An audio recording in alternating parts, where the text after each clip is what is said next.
Good morning, brother. Welcome back. Good to see Good you. You're morning. looking beautiful as ever. Different, maybe this time. Yeah, Less of me. finally a bit of a haircut. But hey, man, happy Memorial Day. Thank you for your Yeah. service. Thank Bigger thanks to your family for their service and their sacrifice for those 20 some years. Yep. I appreciate it, man. Yeah, what a great day to remember, everyone that came before us. So, Well, it's kind of become an annual tradition here on the podcast for you and I to talk about Memorial Day and the meaning of military yeah. service. But you said you know, health sounded like a good topic for today, and I know for me in particular, for my work in particular, men's health these days is not good. No, so I can only speak to what I've been through. Um, so I came out of the Navy, and I constantly talk about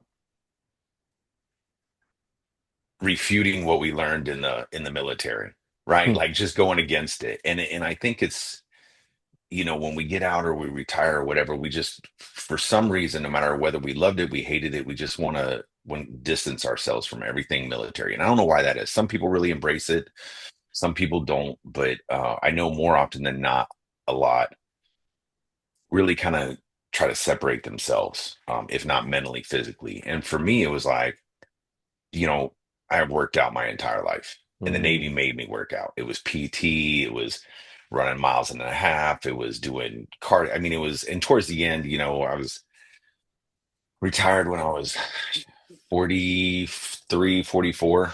right? Just a baby. Just a baby, 45 actually.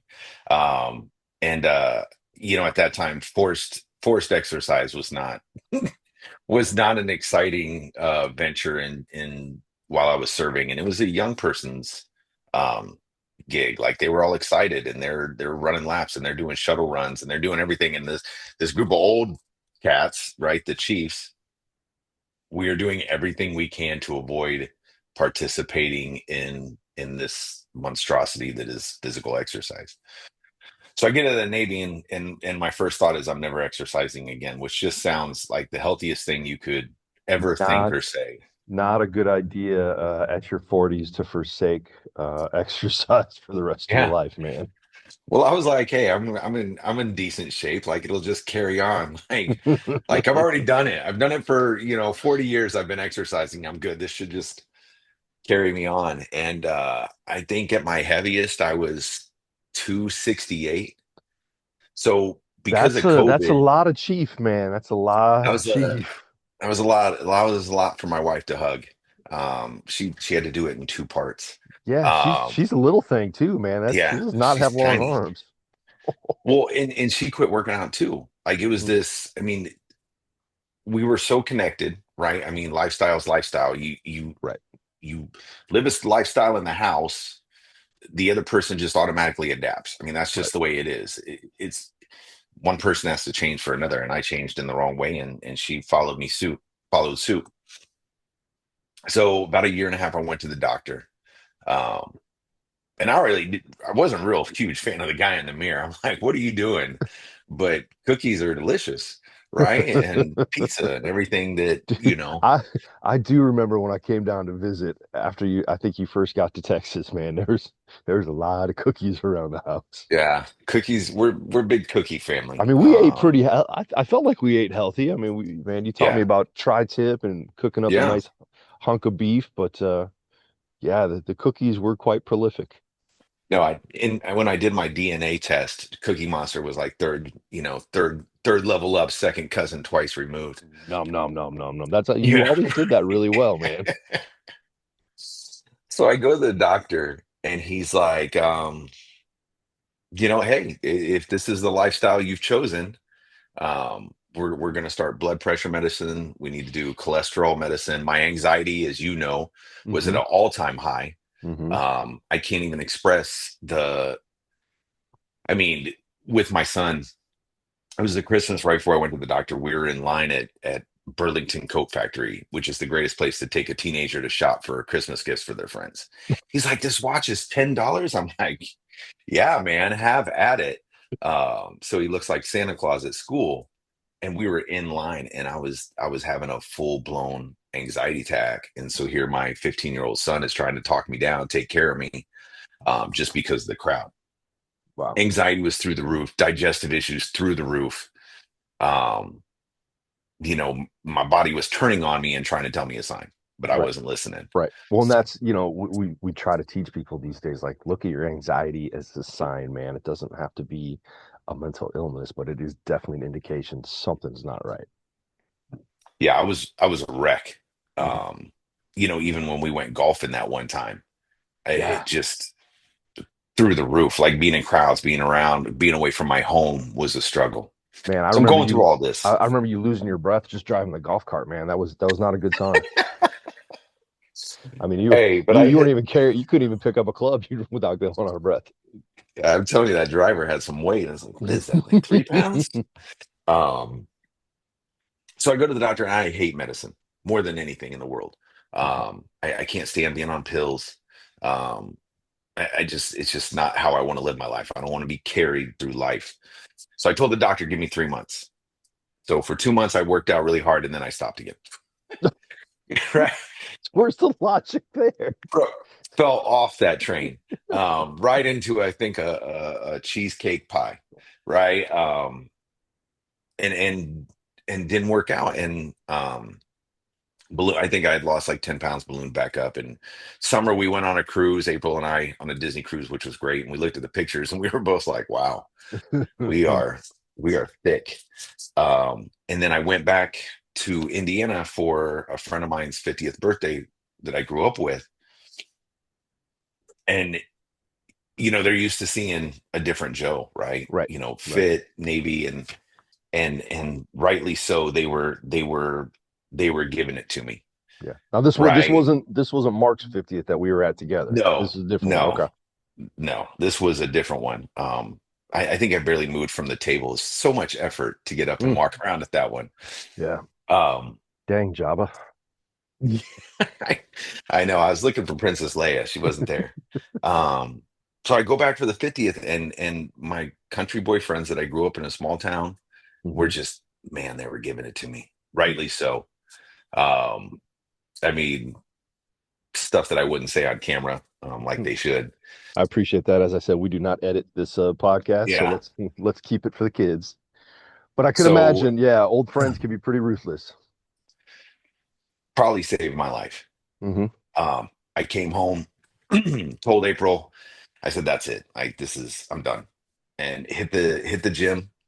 Um, First time I could barely, I think I ran 15, 20 seconds. Heart rate was through the roof. Hmm. Um, Weights just hurt. 2 weeks of pain. Yeah. So here I am, uh, almost exactly 6 months later, right? Mhm. Little over. I'm from, let's just say, if I was 268 today. This morning I was 233. Good Um, stuff, man. Good stuff. in February, I went to the doctor. He's like, I can't tell you anything, man. Take fish pills. Like that was his only advice. He's like, Hmm.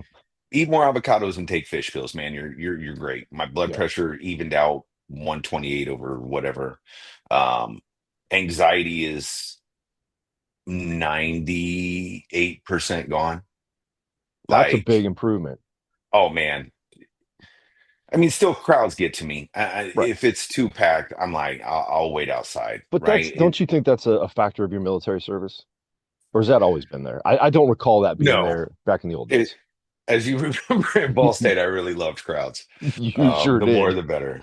Yeah. And I don't mind. Just not the ones that involve books or classes. No, more the ones that surrounded a cylinder, Right. full of a substance. No, and I can speak in front of crowds, but when it's like a really crowded room, Hmm. it does get to me like really bad. Yeah. Not to the point where I'm breaking down like I did with my son, but Yeah. I'm aware, and I'm like, hey, I'm gonna be in the hall, or I'm gonna step out, or I'm gonna. But other than that, like digestive issues are almost Well, completely let's focus gone. on that. And, since this is a mental health podcast, Sure. let's focus on that a second. So, and I'm going to be a little bit, I call this therapeutic sarcasm. You Okay. mean to tell me changing your diet and exercising rid you of 98% of your anxiety. I can't think of anything else. The only therapy I get is when we talk like once every 2 weeks and we complain about our children. Well, Like that is we'll the get to that only one too. We that's don't the complain, only we strategize, but we'll get to we that. yeah, we work together to find a better future for those who will not listen to us. Um, So true. I I can't it's got to be it. Like, and when I say I changed my eating habits, I didn't change what I eat. I've never been a big go out guy. You know that. I love to cook Hmm. in the house. We eat in the house, I would say if there's 21 meals in a week, we eat in the house 19 to 20. Hmm. Like, and the other one is never fast food. I can't stand fast food. Right. So it wasn't that I changed what I eat. Like the biggest difference is I just quit eating breakfast. Okay. Honestly. So intermittent So I don't fasting. eat, yeah, intermittent fasting. I don't eat breakfast and I eat lunch and dinner and I eat not as much as I want. Like every day I want to go back because my mother-in-law lives with us. My wife cooks, I cook, and it all tastes delicious. And I Hmm. so badly want to go back for a second bowl or a second plate, just get one more. And I don't. I just don't. I tell myself, no, you don't need it. You're full. I still eat M&Ms, but I eat five instead of 50. You There know, we go. Portion control. we, yeah, go ahead. No, I was just thinking, like, I mean, not huge changes, but important ones, right? Portion control. Yeah, you've never. I'm right there with you. It's funny. So we got a new fast food restaurant. Two. I don't know, man. The fast food restaurants around here just keep popping up. And I remember driving by one on my way home, and the line was wrapped around the building. And I'm just like, whoa. I think you froze, man. I hope we're not losing touch here. I'm gonna pause. I think we're recording.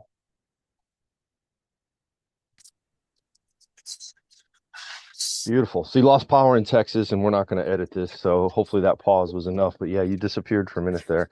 But you were talking about changes in fast food, right? Like that's often one. I remember when I was at my most unhealthiest, and wound up in the hospital. Like, I was working, eating out of a window in a brick building all the time. And that was something I had to change. I'm like, that's it, never again.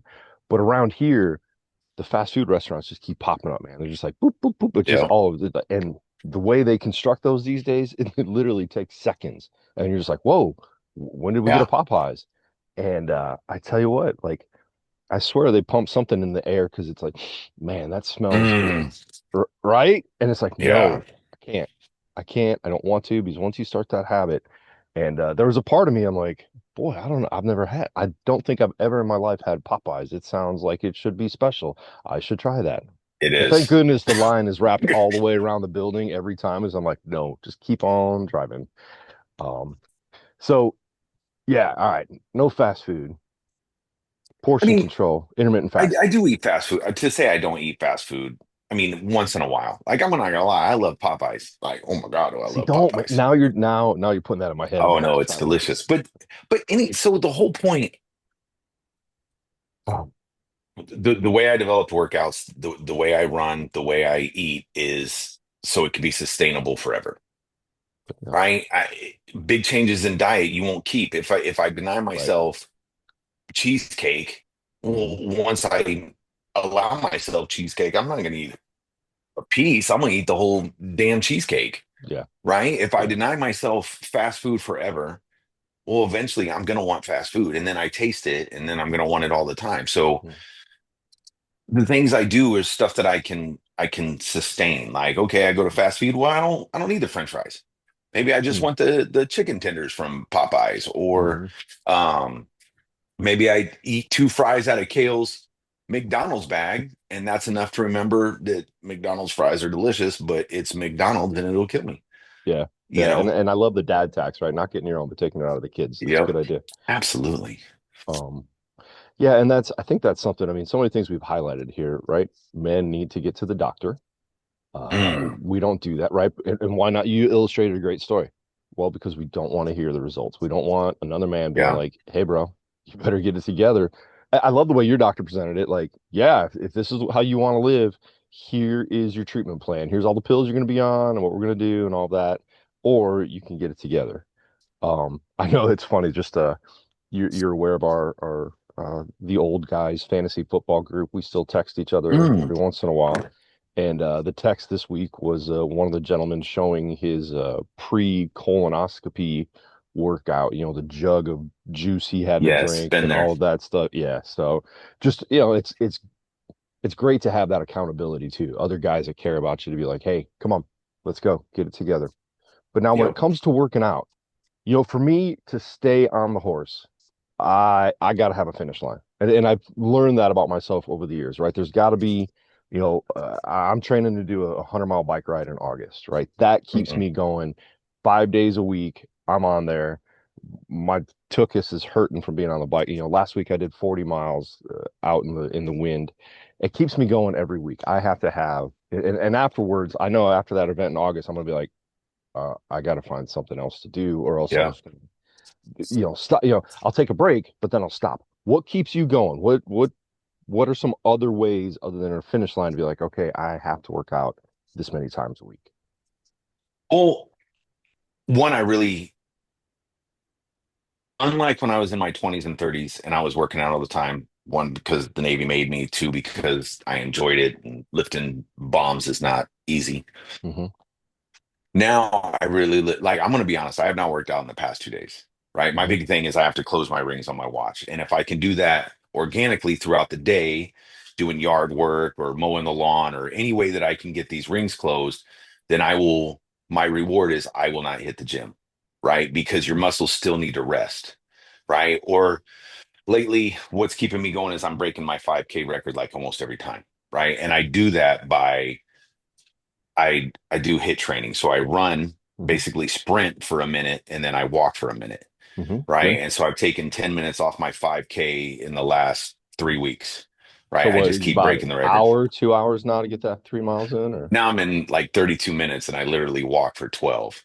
that's beautiful, Um, man. That's a real good time. Yeah, yeah, sprint walk, and that is a great way to do it too. I know that's what like got me started, and it's kind of funny to think about it. Back in the days doing half marathons and everything was I had to start somewhere, and it was yeah, run for 30 seconds, walk for 30 seconds. I mean, I yeah. remember when I first moved to Farmville, man, like Farmville food is good, right? You got your meat and taters and starch and all that and all the big protein. And I just remember after about 3 months, it's like, oh my, like you said, there was a lot more of me than when I got here, and need to do something about it. So, and I think for most of us, man, that's throughout life, we're going to find those times where we got to do something. And every decade or so, you got to change it up because you can't do the same stuff. You know, bodies change. And that's because working out every day gets boring. Right. I mean, it just does. Like running the treadmill every day. So I give myself breaks, right? But my biggest thing is I can't be lethargic, so I got to close my rings. And I got my rings set pretty high, right? Okay. It's Tell me, what does that mean? I got to close my wrist. So like this is a you're gonna hate this. This is an this is an Apple app Watch thing. thing. You're not an Okay. Apple thing. This I'm is not an an Apple Apple thing, and thing. I'll be honest, I'm not a smart watch person either. But I know, look, if they serve a purpose for some Yep. people, they're too much. If it serves a good purpose for you, hey, I get it. It's like anything else. It's moderation and doses, right? I had a friend Right. who was doing it and he said that it caused him anxiety Hmm. having to worry about closing the rings. For me, it gives it's peaceful, right? Okay. It's something that tells me, hey, today you have to be productive, right? Because I can be mentally productive all day, but if I'm not physically and emotionally and spiritually productive, right? Then it's a wasted day, and I don't want to have wasted days anymore. I wasted too many during that period, so I have to do 45 minutes of exercise, Okay. right? Whatever that is, and Okay. I figure out a way to do that, mowing the lawn. Hmm. But there's days I don't run. But I'm Sure. about to change up the workout completely because I'm about to do ropes and we're buying it. This is all for the child. The child is like power lifter, but we're buying a rope and a tire and a sledgehammer and we're doing all that kind of workout for him this summer. And I'm gonna do it with him because it's not lifting weights and it's not throwing dumbbells around. And Yeah. It's funny. I so it's remember finding new and exciting ways to do the same thing. yeah. and it's funny to hear it that way because that kind of reminds me of how I had to change up my finish line every couple of years. At first it was running, and like you said, that gets a little boring, especially in the winter. And then you put a TV up, Yep. and you just run out of things to watch on TV. And then Oh, a whoa. couple buddies, we started doing triathlon instead. And then I wanted to do Spartans, and so yeah, the tires and the sledgehammers. I remember hanging a rope out in the yard there and climbing rope and stuff. That was, different. And now just like, nah, just I just want to sit on the bike. And you're right, I was wrong. You never run out of stuff to watch on TV these days. Game of Thrones has been keeping me. When I look at my calendar, I'm like, oh, I got to do a 90-minute bike ride. It's raining outside, or it's 40 degrees. Yeah. Like, well, look, that's 2 episodes of Game of Thrones. So Yeah. I'm literally on Amazon Prime watching Moonlighting. That is my 5K. I know. I know. the old Bruce I'm Willis. literally What? yes. And Sybil Shepherd, like I found Moonlighting on Amazon Prime. And I Wow. was like, well, let's watch this from the beginning. And that is my old Bruce Willis was a riot. And I'm literally watching Moonlighting from the beginning to the end while I run 5Ks. And it's just whatever it takes to Yeah. entertain me so I don't think about how bad it hurts to run a 5K. Yeah. Right. Well, that's Um, you watching Moonlighting is a real good segue into mental health, right? We should definitely talk about that. But no, seriously, I feel like, physical health for most of us, any of us that were, athletes in high school or college or found our thing early in life, well, right? It's pretty easy. It's easier than the other aspects of wellness to keep that going, right? yeah. Most of us, at our core, are still, just kind of meatheads that like to throw heavy things around or move fast and do stuff like that. But when it comes to, you hit all of them, man, mental, emotional, and spiritual health. Like those are some things that you know, I don't see us as a gender doing very good at. And one of the issues that's been coming up a lot for me, I don't know if I've talked about this on the podcast yet or not, so this could be a new issue, but is the idea of respect. A lot of men suffering in their mental emotional health, not feeling like they're not getting the respect they are due or deserve, feel they deserve from their families, from their kids, from work. That's been a rough one, both in my office and outside of it, it seems. And I think you and I kind of talk a little bit about that when we, in our personal coffee talks, that, kids these days are just well, like every old man, those kids these days are just wired different. So I'll say the same thing I said to an officer in the Navy, right? And so there's chiefs and then there's officers, right? And there's a Mhm. huge leadership difference. Um, you know, chiefs Chiefs are run the the Navy. right? They're the enlisted leaders, Yep. right? And We run the Navy and officers, officers make policy. there we That's what go. they do. Think about CEOs and stuff like that. They're all officers. So this, I think it was Lieutenant JG. He walks in my shop. We're ordnance men. We load bombs. We really don't care about a lot, except for loading bombs. And he walks in, does this thing, tries to talk to everybody. They did not care. And then he walked out and he said, Chief, can I talk to you in the P-way, which is passageway? So I walk out there and I'm like, yes, sir. And he's like, that's a very disrespectful group of sailors you have in there. And I was like, come again? And he's like, here I am, an officer who walked into the room and they didn't even care. He's like, I deserve and demand respect. And I said, well, I'm going to enlighten you really quick, sir. Respect is earned, not given. And he didn't understand that. And then he started to spend time with them. And one time we were working and he went out, donned a pair of coveralls and came out and worked with us. And all the officers really were like, you cannot be doing that. And he's like, I'll lead the way I want to. Hmm. Now, when he walked in the room, my entire shop would stop whatever they're doing to listen to him Hmm. because he earned their respect. And I think the problem with a lot of people, men, women, whatever, is they think they just deserve respect and they should get respected. Hmm. Well, you have to earn that, whether it's with your child, with your spouse, with your coworkers. I mean, yes, nobody should be rude to you, But if you allow them to be rude to you, then they're going to be rude to you. You know, Talk about that for a show second. them. If you allow them to be rude to you, they're going to be rude to you. What do you mean by that? Well, if someone pops off to you in whatever way that is, and you do not course correct them and talk to them about it, whether it's There your we go. child or your spouse, they talk to you in a negative way, and you don't have that conversation of, hey, I really didn't appreciate that. I don't like that. I don't think I Mm, deserve that. So let's get to the root and the meat of the problem because we're not going to communicate in that way. If yeah. you're not willing to take those steps, then you're never going to get respected.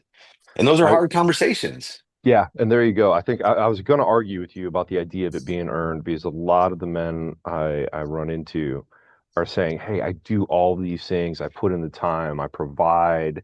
I'm there for them." And I agree, and I see it, and I recognize it, and I'm like, "Yeah, you are." But what are you going to do? And the other half of that is important. Sometimes kids, teenagers, young adults are just going to go off course, and I Yeah. think a lot of us might be afraid to have those course correcting conversations. That's a real good point. Well, that's also the bare minimum of the dad. I mean, providing and showing up and saying that I provided money and I that's the bare minimum of being a father. It's okay, well, what do you like? Because a lot of people are like, well, you need to enjoy what I like. Well, yeah, that would be great, but not everybody enjoys what you like. So find out what your children like, what your wife likes, and Yeah. figure out how to use that to spend time with them. My kids were never, let's go out in the backyard and play catch. Not that I was great at baseball. I had a few black eyes. For some Hmm. reason, the ball moves right before it hit my glove, and they liked video games. Yeah. So we bought a game console, and we bought at one time you couldn't play on the same console, like that went away. So I bought each of my kids in a separate game console so we could all meet online and play together. And we still do that. I have a son that lives 8 miles away, one upstairs. We're all busy, but we will get together and we will laugh and we will play Xbox together, and that's how we bond. There's the minimum of being a parent, and then there's raising the bar. Right. I So agree. Putting it again, it's if you're out there feeling effort. disrespected, if you're not feeling your family gives you the respect you deserve, you got to look at that. I really do like that idea. I think most of these dads I come across are doing a good job of trying to meet their kids where they're at, but sometimes yeah, you got to get into the stuff that may not be yours, whether it's video games or comic books or anime these days. But I would also argue, hey, sometimes you got to get the kids off the console and go out and throw the ball around or be Don't active. disagree. Yeah, go for a walk. So, I will say, man, I am discrediting myself left and right. So I was sitting on the couch watching General Hospital with my wife because that is, I'm wait, going there, man. wait. We Yes, just solved mental health and then you dropped the yes, General Hospital bomb. Hold on. because I because can't, that is what I didn't she know and that was coming. Hold I'm on. sorry, man. You do what you got to do sometimes to spend time with your loved one, I think right? first of all, are these reruns or is this still going? Because No, I this is remember so coming this home is from like first grade and my mom was it's watching. been on for 752 years. Like the first one was in, Right. Nazareth. So we my Oh wife is wow. watching General Hospital with her mom, right? And they're that's their thing, right? It's what they love. And I want to spend time with my wife, so I sit down and I'm watching General Hospital with my wife. This story has a point, other than the fact I have to watch General Hospital, Other than you right? really need some help, brother. What did I just say? If you want to connect with somebody, you find out what they love and you find a way to do it. So All I can jokes suffer aside, through. all jokes aside, I totally agree with you there. You're absolutely right. Yes, I am sure I will feel the wrath of this for several Oof. decades on the text. Yeah, most of our buddies listen to this, right? Well, Yeah, I they know. download, they don't listen. They just give me Yes. So I'm watching this, and there was a part where there was one mother talking to another mother, and the Mother A would never discipline her kids. She would tell hold them on. they were doing anything Back wrong. up, back up, back up. If you're going to describe this, I think the audience would appreciate if you spoke in that dramatic General Hospital way. But you got to do the look. So Carly was talking to Nina. For those Hospital fans out there, you're probably going to know what I'm talking about. The point of the story was Carly told Nina that if you're really a parent, then you challenge your children and sometimes you yell at them and you tell them when they're wrong, you chew their tail, you tell them how to get right, and they're going to hate you for it. But they'll come back because they're kids and they need you. That's the point. And it really resonated, right? Because I have three boys. Hmm. They're far from perfect, as am I, and I have very much chief hauled them at times, Hmm. right? And at any given moment, one of them has refused to talk to me for days on end because Hmm. of that. But they all come back because they need me in their life because I'm their father. I'm somewhat wise, which most of the people watching this will disagree with, right? I have life experience and that helps them navigate the world. Yeah. So I'm comfortable. My wife always looks at me crazy because she's like, if you yell at them, they'll never come back. Yes, they will Yeah. because they need us. Yeah. But you got to be willing to do that. And it's Hmm. hard. And there's nothing worse than having one of my kids mad at me, but it's better than one of my kids dying. Absolutely. Yeah. So, Yeah. I agree. Having those difficult conversations are important when it comes, and it's not just when they're 5 and 6. Heck, when they're 5 and 6, that's easy, right? When oh they're in man, elementary I'll school, take it's that all easy. day. Yeah, absolutely. When they start hitting 20s and making life decisions, and again, you see them going too far off course. Yeah, it's our job to bring it back. And that's one of the differences I try to describe to a lot of the people I work with, a lot of the men I work with. Like, kids need us for structure and discipline, and moms That's, balance that out with oh all my the God. the nurturing and softness. And don't get me wrong. I'm not saying we can't be nurturing and soft. We need to be that too. But you know, I think as a class, that's one of our strengths, right? And moms typically their strength is nurturing, and we balance each other out really well there. But as dads, we have to be prepared to have those difficult, discipline-oriented conversations, whether they're 2 or 22. Yeah, me and me and the youngest one have had a rift lately. Oh, And you and guys I were try so to close the last explain, time I was there. hey, stupid is as stupid does, right? Course correct. And he's a good kid, but Yeah. we were having this conversation because I am not like my wife at all. And I said, well, and I'm not going to generalize, but you have to when you talk about certain things in science or whatnot. And I said, women speak and think and react emotionally. That's the way that they're made, right? It's how they communicate. It's how they communicate with other women. And men are more logic, like we talked about, you and I just now. There's a finish line, there's numbers. I have to meet the numbers, right? It's all logic for us, right? And so I'm like, when you talk to your mom, she is going to be emotional. She's going to ask you how your day was, how you felt about your day. When you're in a tough situation, she's going to comfort you. That is not me, little man. I am looking at it logically and how can I get you to survive this situation? And it will not be kind all the time. And it will not be nice. Sometimes, it's the knife hand. Here I'm Mhm. going in with it. It is. I told him my whole job is to prepare you for when I am not here. And that will be the hardest thing you go through. So whatever I put you through now will prepare you for that. So there's very much a difference in the way men and women parent, and there should Mhm. be. Well, I appreciate all the conversations you just initiated for the next 2 weeks as everybody comes back to therapy and says, "So this guy on your podcast said that women are all emotional. What the hell's that?" No.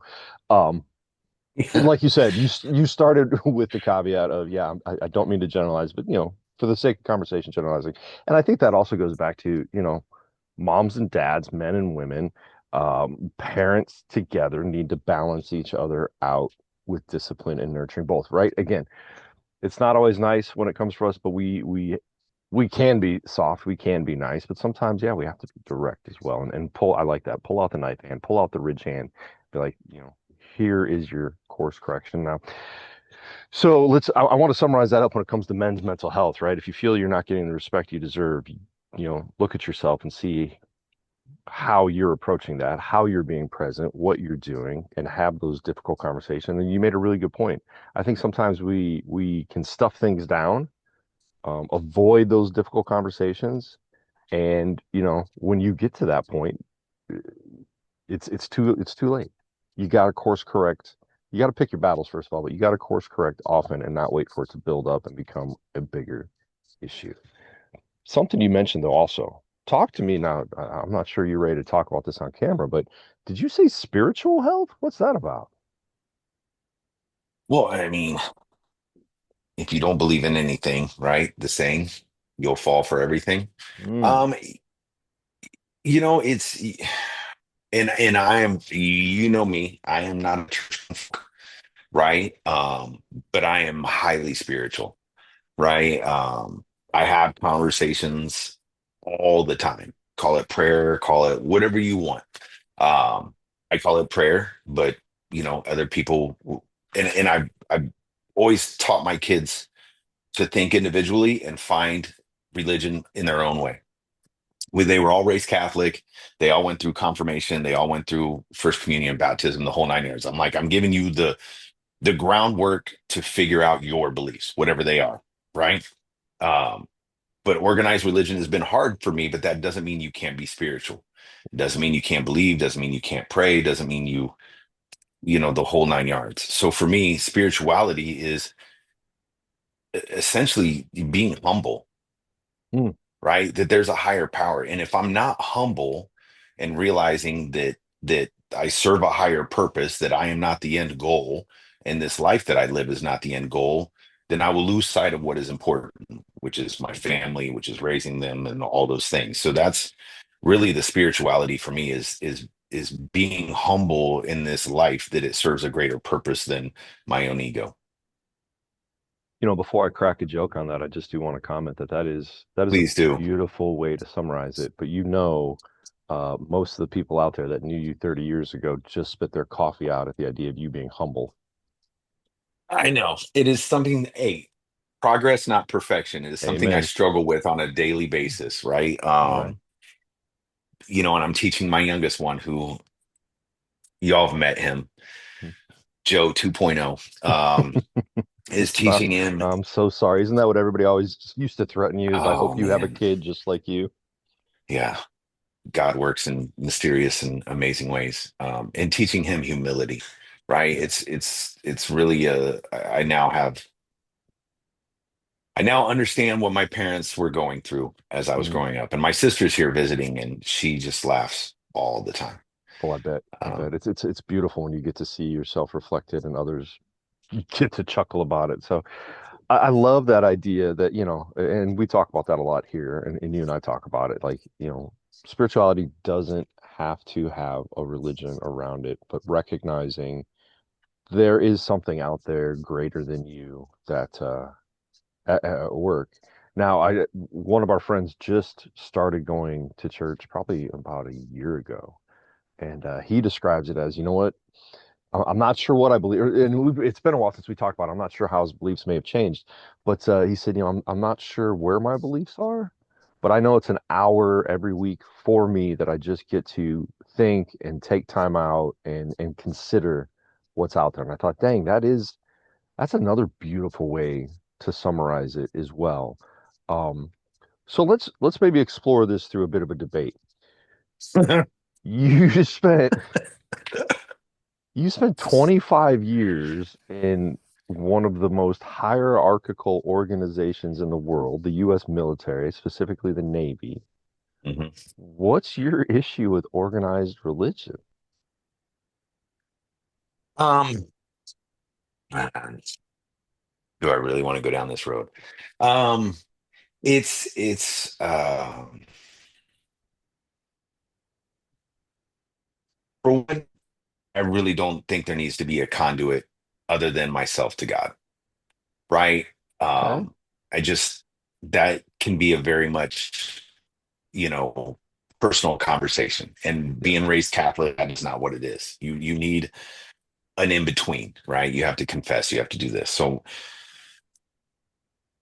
there's that. There's so much money involved now, right? So there was a church here, and I was talking to a friend of mine that goes, and you can go to the church, right?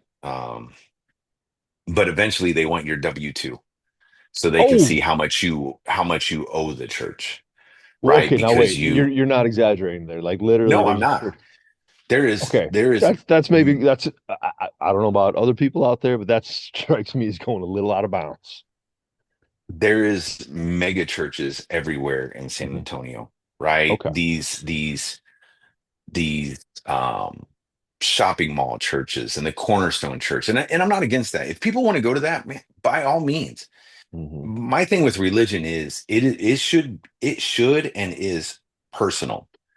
What you believe, Hmm. what you think heaven is, what you think God is, that is okay, whatever it is. I'm not ever going to tell anybody they're wrong. I'll tell you what I believe, but what you believe is not wrong because one, it's not my job to judge. That Hmm. I'm not down for that. And for two, I think anybody that has any kind of relationship with a higher being, whether it's Buddhism, Hinduism, Judaism, uh, Muslim, right? In the right form, Muslim is not a violent religion. Hmm. But anyway, but anybody that has a belief, I encourage that, whatever it is, because that should be between you and God. So I'm not against anybody that goes to the Cornerstone Church or goes to these mega churches, Catholic. I'm all about it, and I'm proud of you for whatever you do. But me personally, um, my my mother-in-law was going to a church. They were going to a non-denominational Christian church, and the pastor passed around, not pastor, whatever he is, person that was speaking, passed around the plate. He picked it up and he's like, "Nope, it's a little light. Need to send it around again." And I'm just not down for that, right? For me to have a conversation, I don't have to give anybody money, right? And I'm Yeah, all about and doing I good can. with money. Mhm. Go ahead. I was just gonna say I'm all about doing good with money, and I'm this and that, but it seems in our day, right? And this is very generalized. This is my experience, not anybody else's. The religion has become a profitable um, job for a lot of people, Mhm. um, and religion should not be a profit making endeavor, right? Especially being a conduit, so to speak, of religion. And that's just kind of the issue that I've had with it, and it's been hard. And um, but that doesn't mean I'm not spiritual. Yeah, fair So enough. have I at can thee, agree. as they would say. Well, I can totally, yeah. Here comes the gauntlet, right? Like, I can totally agree with the idea that, yeah, and I think I've shared a couple times. My wife and I just finished watching Righteous Gemstones, and it's all about Mm, John Goodman as the leader of a mega church, and his kids are completely are detestable. So that whole mega church idea, right? Like I'm not a fan. When it's all about money, when somebody's asking to see your W-2 so that they profit, that's one thing. Now, I do believe in churches taking in money to do good works. Um, correct. So do I. and I think one of the things, like I think what you described, like, yeah, I'm okay with other people being in organized religions, whether it's Muslim or Catholicism, Christianity or Judaism. Um, but then on the other hand, well, it's okay to have the spiritual anarchy and whatever you believe is what you believe. It's like, well, in some ways, I think, in my guy Viktor Frankl talks about, hey, we're all on this personal search for ultimate meaning. We're all looking for a personal relationship of something greater than ourselves. Cool. But don't you think like some core beliefs or attitudes towards that can be helpful in directing your spirituality, or at least bringing it to maybe better fruitfulness? Yes, like I took religious studies in college. And Wait, wait, wait, wait, wait, wait. You actually went? this was post Ball State. I went Oh, to a okay. lot of places that I went to a lot of places that Ball State class was not one of them.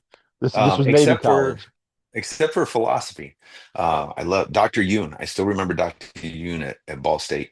Mhm. Um, no, I mean, there's, and one of the things that intrigued me about religion was, when you look, all the major religions have like five um, towers that all, the flood, beginning, creation, divinity, the whole nine yards.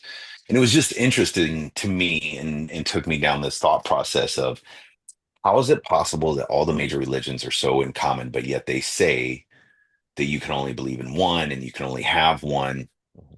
but yet they're so similar, which led to me to believe that God was a recruiter. And if you've ever recruited people or tried to bring people into an organization, you're not going to reach 100% of the masses the same way. I see you laughing. It's okay. I love But the you metaphor. think It's a because you were a recruiter for a minute, weren't you? I was.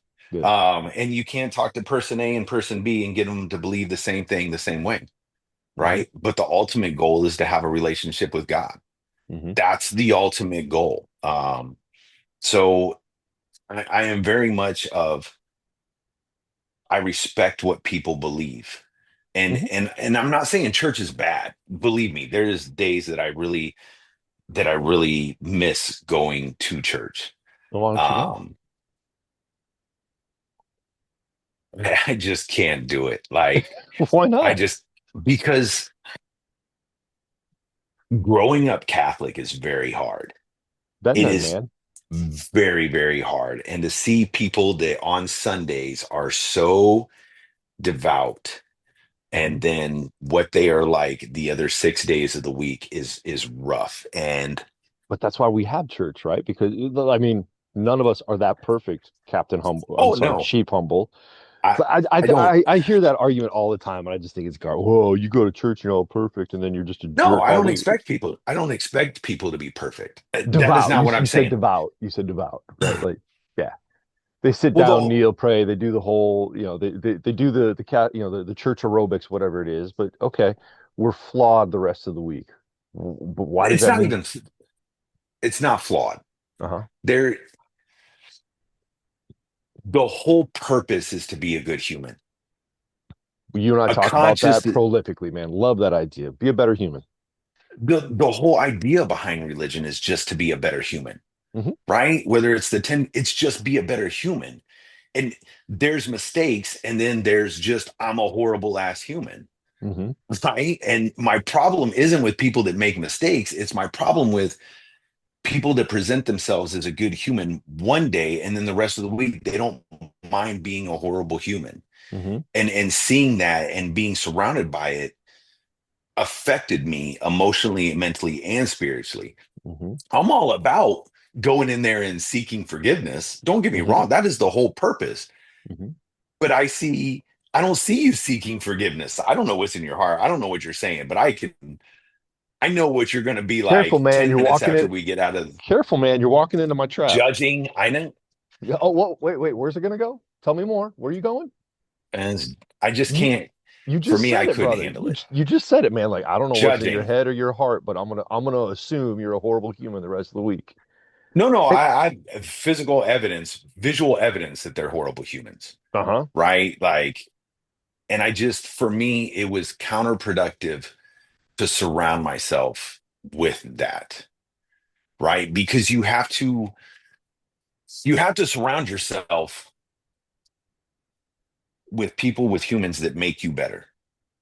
And for Fair. me, the journey down Catholicism was not making me better. It was not making me a better human. It was Hmm. making me worse in so many different ways. And so I stepped away and I had it, and I've been better for it. Uh, I actually pray more now that I don't go to church, which Hmm. is counterintuitive, right? It's not what's supposed to happen. Um, Hmm. my whole life is better since I stepped away from that. And I'm not That's good. against anybody who's Catholic. Please don't think that at all. I think the Catholic religion is amazing. It's for some people. That doesn't mean it's for everybody. So have you thought about trying Islam or Judaism then, just to get some of that structuring? No? Uh, Because you no, said like organized religion is I've good talked for to, other people. You said it's good. Why not try the other ones then? you know, I went to a man, I don't even know what church we went to. I don't know what the religion was. It was Christian, but it was really odd. They did a lot of singing, happy Hmm. singing, not Hmm. very much like Catholicism at all, like really good mood, happy singing. And people were drinking coffee and eating like donuts and cookies while the pastor or whatever was talking, and it wigged me out.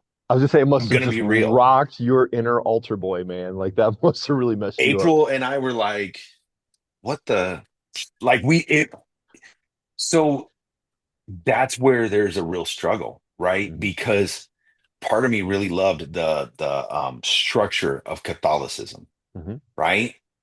And another part of me doesn't like that structure, but Hmm. trying to deviate away from that and go into other churches really is hard for me. Like I don't Yeah. like it. And that's one of the reasons why I haven't found another Christian church to go to or this and that, because it's just, I mean, it's a personal battle, man, like every day. I would rather go in and throw around 400 pounds than, you know, really delve into the whole trying to deal with religion thing because it's And such there it a, is, man. And that's exactly right. That's kind of what we were saying is it is far easier for us men to deal with our physical health, even if we're struggling with it, than some of these more yep. difficult questions. But what I love about our friendship, our relationship is we can have these conversations. And I Oh, think yeah.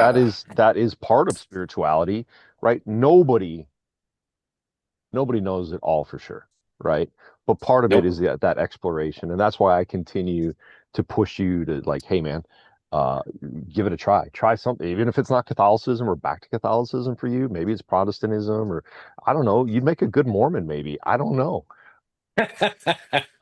We got a lot of Amish That's, up here. You can come hang they, out. Come hang you out with the know, Amish folks. Go horse and buggy. they're, my son's best friend is Mormon. And he's like, yeah, we can't have caffeine. I was like, I'm done. Like, that's never going to happen. I'm out. Sorry, man. Yeah, I'm out. Like, you had me at no caffeine. Like, that's Yeah, it. That we're done.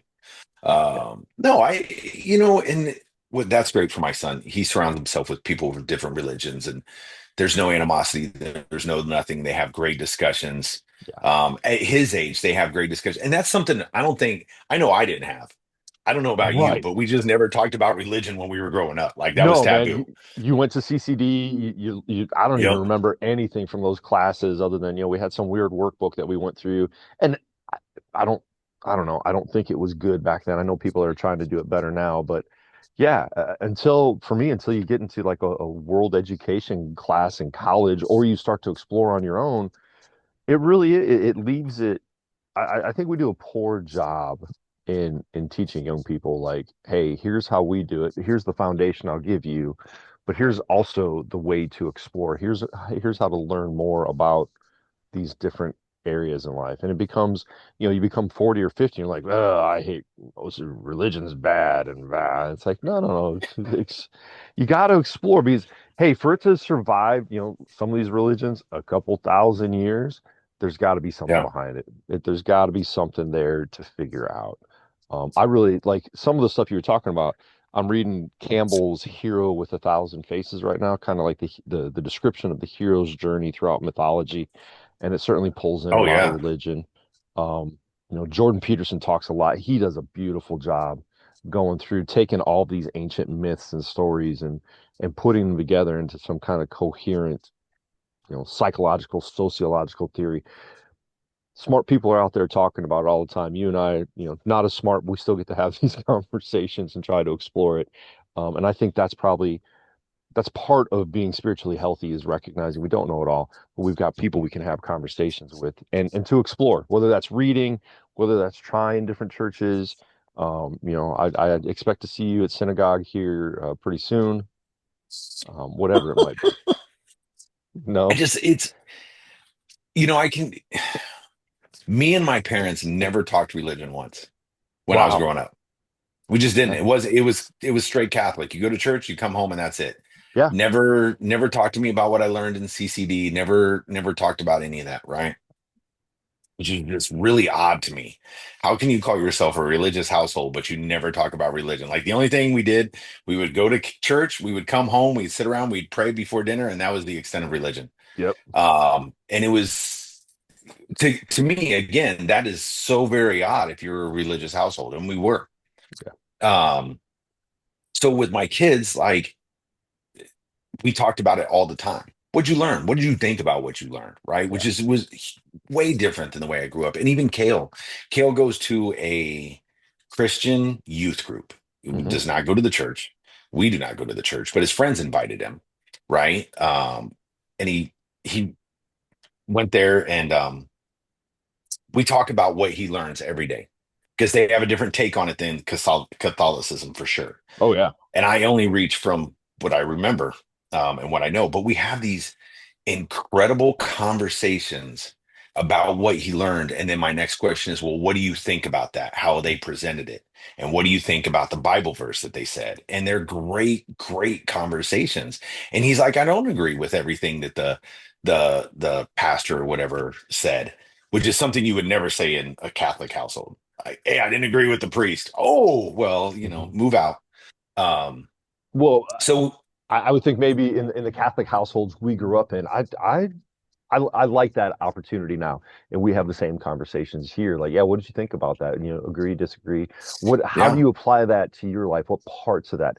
And that's, man, you keep walking in this trap. That's what I like about organized religion is that you have somebody of some authority, some knowledge, some experience in this being like, okay, here's how we or I see this passage, or here's how ways you can apply it to your life. It's nice sometimes, right? Rather than this spiritual anarchy you're preaching, to uh to have somebody be like, hey, here's how you can do it. But I do love the fact, I mean, I appreciate that about you, right? You're a good dad having these conversations.